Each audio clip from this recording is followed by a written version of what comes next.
Okay, Slick Rick, he got all slick on us in the wee hours of the morning. Um, Big trade. Uh, he picked up Yannick Ngakoue. I had to learn how to say the name Ngakoue. Uh, from Jacksonville, edge rusher. Um, Pro Bowler a couple years ago. Big sack guy. That sounds weird. Um, Picked him up um, for a second rounder, conditional fifth, which can go up, but ooh, fantastic. I've spent the last half hour looking up everything I can on this trade and this guy. Fantastic deal. Um, he wanted out of Jacksonville, which who can blame you for wanting out of Jacksonville? That organization is just a mess. Um, had signed a franchise deal, but we're not having to pay him the franchise contract. He took a pay cut. I've never even heard of this happening before, where you take a pay cut from a franchise contract to make a trade happen. So you can look at it that it's either he wanted so badly to get out of Jacksonville any way he could that he would take the pay cut, or he really wants to play here. Opposite Daniil Hunter, I prefer to look at it the positive way, that it's more that he just wants he really would like to play here. But anyway, um, so they have cap space, and I've been kind of like sitting here for weeks now, wondering, you know, what are you going to do with this cap space that you've got? Because they still had a fair amount.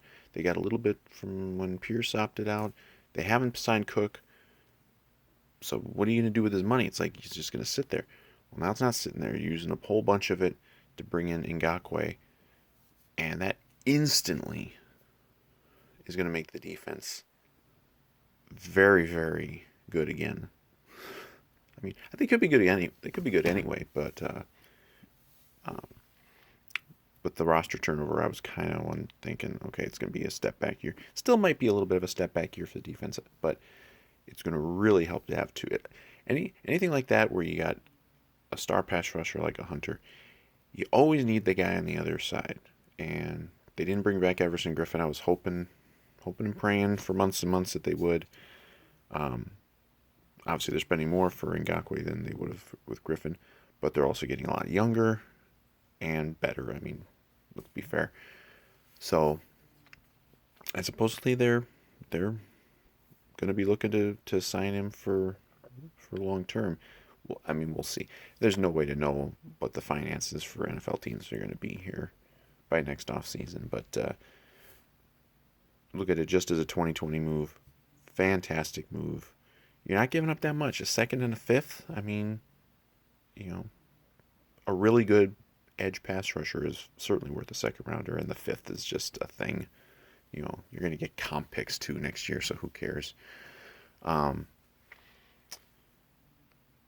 and it goes up to what did it say? It goes up to a fourth if he makes the Pro Bowl, and I think it becomes a third if they win the Super Bowl. Well, I think I think that'd be fine if you give up a third. You can give up about 5 years worth of drafts if they win the Super Bowl. But yeah, I mean, I think this will be fantastic.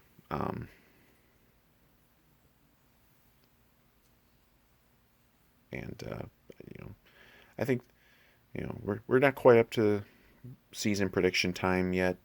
We'll be doing something like that here probably next week.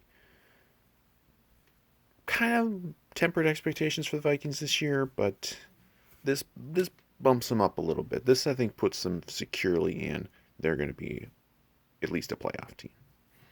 And granted, there's one extra playoff spot this year, but no, I think this will really kind of secure them in the playoffs. And hey, the last time they made a big splash trade for an edge pass rusher was Jared Allen, and that worked out pretty well.